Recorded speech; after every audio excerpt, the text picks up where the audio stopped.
എല്ലാവർക്കും GK tips PSCയിലേക്ക് സ്വാഗതം. പാലക്കാട് നടന്ന LDC പരീക്ഷയിൽ ഒരു ചോദ്യം ഉണ്ടായിരുന്നു. പാർക്കിൻസൺസ് രോഗത്തിൻ്റെ ലക്ഷണങ്ങൾ തന്നിട്ട് അതേത് രോഗത്തെയാണ് സൂചിപ്പിക്കുന്നതെന്ന്.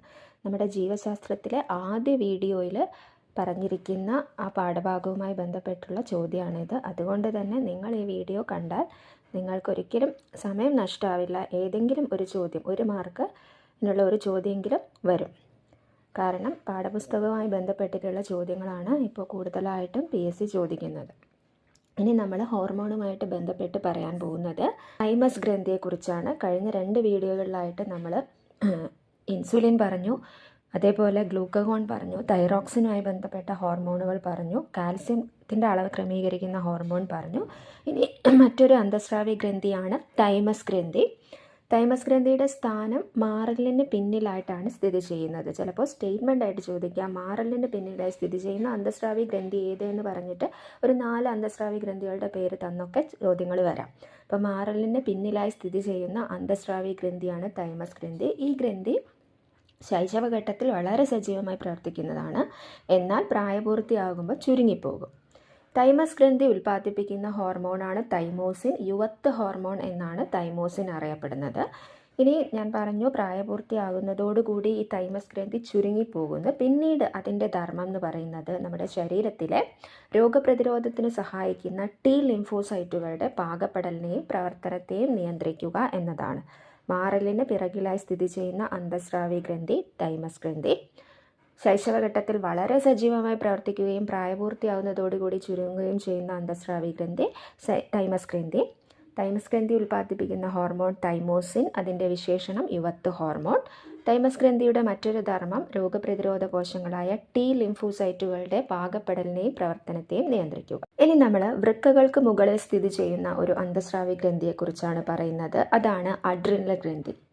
അഡ്രിനൽ ഗ്രന്ഥിയുടെ പുറംഭാഗം അറിയപ്പെടുന്നത് കോർട്ടെക്സ് എന്നും ഉൾവശം മെഡുല എന്നുമാണ് അറിയപ്പെടുന്നത്. അതിൽ ഉൾവശമായ മെഡുല 2 ഹോർമോണുകളെ ഉൽപ്പാദിപ്പിക്കുന്നുണ്ട്. അവയുടെ പേര് എപ്പിനെഫ്രിൻ അല്ലെങ്കിൽ അഡ്രിനാലിൻ. രണ്ടും ഒന്ന് തന്നെയാണ്, എപ്പിനെഫ്രിൻ ഓർ അഡ്രിനാലിൻ. മറ്റൊന്ന് nor epinephrine or nor adrenaline. ഈ 2 ഹോർമോണുകളുടെയും പ്രവർത്തനം നമ്മൾ ആദ്യം നാഡീവ്യവസ്ഥയുടെ ഒരു കാര്യം പറഞ്ഞിരുന്നു, സിമ്പത്തറ്റിക് വ്യവസ്ഥയും പാരാസിമ്പത്തറ്റിക് വ്യവസ്ഥയും. അതായത് അടിയന്തര സാഹചര്യങ്ങളെ നേരിടാൻ നമ്മുടെ ശരീരത്തെ സജ്ജമാക്കുന്ന നാഡീവ്യവസ്ഥയാണ് സിമ്പത്തറ്റിക് വ്യവസ്ഥ. ആ സാഹചര്യം കഴിഞ്ഞാൽ ശാരീരിക പ്രവർത്തനങ്ങൾ സാധാരണ നിലയിലേക്ക് വരാൻ സഹായിക്കുന്നതാണ് പാരാസിമ്പത്തറ്റിക് വ്യവസ്ഥ. ഇതുപോലെ അടിയന്തര സാഹചര്യങ്ങളെ നേരിടാൻ നമ്മുടെ ശരീരത്തെ സജ്ജമാക്കുന്ന ഹോർമോണുകളാണ് എപ്പിനെഫ്രിനും നോർ എപ്പിനെഫ്രിനും.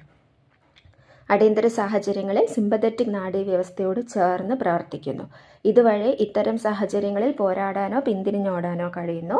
നോർ എപ്പിനെഫ്രിൻ ആണെങ്കിൽ എപ്പിനെഫ്രിനോട് ചേർന്ന് പ്രവർത്തിക്കുന്നു.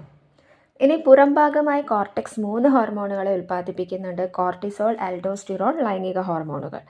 കോർട്ടിസോൾ എന്ന് പറഞ്ഞാൽ മാംസ്യം, കൊഴുപ്പ് എന്നിവയിൽ നിന്ന് ഗ്ലൂക്കോസ് നിർമ്മിക്കും.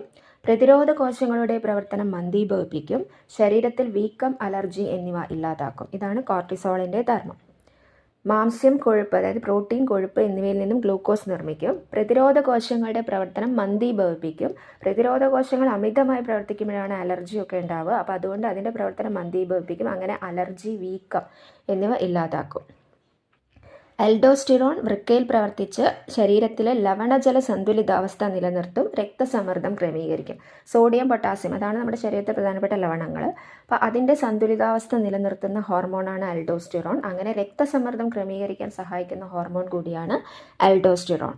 ലൈംഗിക ഹോർമോണുകൾ ലൈംഗിക വളർച്ചയെയും ധർമ്മങ്ങളെയും നിയന്ത്രിക്കുന്നു. അപ്പോൾ ഇതാണ് അഡ്രിനൽ ഗ്രന്ഥി ഉൽപ്പാദിപ്പിക്കുന്ന ഹോർമോണുകൾ. വൃക്കയുടെ പുറംഭാഗത്ത് സ്ഥിതി ചെയ്യുന്ന അന്തസ്രാവി ഗ്രന്ഥി അഡ്രിനൽ ഗ്രന്ഥി. അഡ്രിനൽ ഗ്രന്ഥിയുടെ പുറംഭാഗം കോർട്ടെക്സ്, ഉൾവശം മെഡുല. മെഡുല ഉൽപ്പാദിപ്പിക്കുന്ന ഹോർമോണുകൾ എപ്പിനെഫ്രിൻ, മറ്റൊരു പേര് അഡ്രിനാലിൻ, നോർ എപ്പിനെഫ്രിൻ, മറ്റൊരു പേര് നോർ അഡ്രിനാലിൻ. ഈ 2 ഹോർമോണുകളും അടിയന്തര സാഹചര്യങ്ങളെ നേരിടാൻ സിമ്പത്തറ്റിക് വ്യവസ്ഥയോട് ചേർന്ന് പ്രവർത്തിക്കുന്നു. കോർട്ടെക്സ് ഉൽപ്പാദിപ്പിക്കുന്ന ഹോർമോണുകൾ കോർട്ടിസോൾ, ആൽഡോസ്റ്റിറോൺ, ലൈംഗിക ഹോർമോണുകൾ. കോർട്ടിസോൾ മാംസ്യം, കൊഴുപ്പ് എന്നിവയിൽ നിന്ന് ഗ്ലൂക്കോസ് നിർമ്മിക്കുന്നു. പ്രതിരോധ കോശങ്ങളുടെ പ്രവർത്തനം മന്ദീഭവിപ്പിക്കുന്നു. അലർജി, വീക്കം എന്നിവ ഇല്ലാതാക്കുന്നു. ആൽഡോസ്റ്റിറോൺ വൃക്കയിൽ പ്രവർത്തിച്ച് ലവണജല സന്തുലിതാവസ്ഥ നിലനിർത്തുന്നു. രക്തസമ്മർദ്ദം ക്രമീകരിക്കുന്നു. ലൈംഗിക ഹോർമോണുകൾ ലൈംഗിക വളർച്ചയെയും ധർമ്മങ്ങളെയും നിയന്ത്രിക്കുന്നു. ഇനി നമ്മുടെ തലയിലേക്ക് വരികയാണെങ്കിൽ തലയിൽ സ്ഥിതി ചെയ്യുന്ന ഒരു അന്തസ്രാവി ഗ്രന്ഥിയാണ് പൈനിയൽ ഗ്രന്ഥി.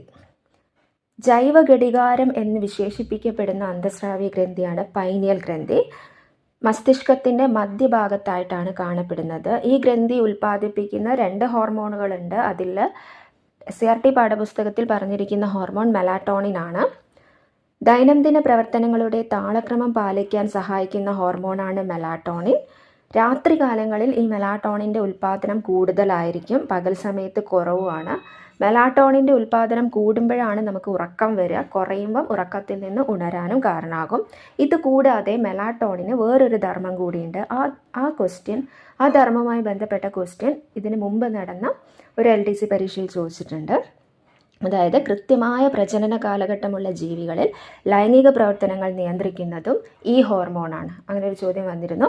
കൃത്യമായ പ്രജനനഘട്ടമുള്ള ജീവികളിൽ ലൈംഗിക പ്രവർത്തനങ്ങൾ നിയന്ത്രിക്കാൻ സഹായകമായ ഹോർമോൺ മെലാറ്റോണിൻ ഉൽപ്പാദിപ്പിക്കുന്ന അന്തഃസ്രാവി ഗ്രന്ഥി പൈനിയൽ ഗ്രന്ഥി അല്ലെങ്കിൽ പീനിയൽ ഗ്രന്ഥി. ഗ്രന്ഥിയുടെ സ്ഥാനം മസ്തിഷ്കത്തിൻ്റെ മധ്യഭാഗത്ത്.